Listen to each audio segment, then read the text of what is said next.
গীতার কয়েকটি গুরুত্বপূর্ণ বাণী। 1, হে অর্জুন, আমি অতীত, আমি বর্তমান, আমি ভবিষ্যৎ, আমি সর্বপ্রাণীর মধ্যে বিরাজ করি।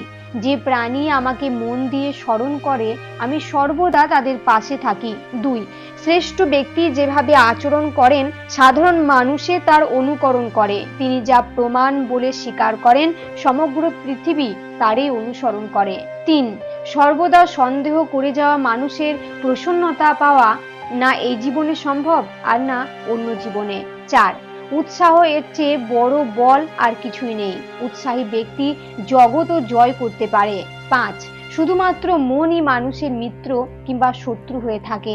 6, এই সংসার প্রতিটা মুহূর্তে পরিবর্তন হচ্ছে আর পরিবর্তনশীল বস্তু সর্বদা অসত্যই হয়। 7, সময় কখনো মানুষের নির্দেশিত পথে চলে না, মানুষকে সময়ের নির্দেশিত পথে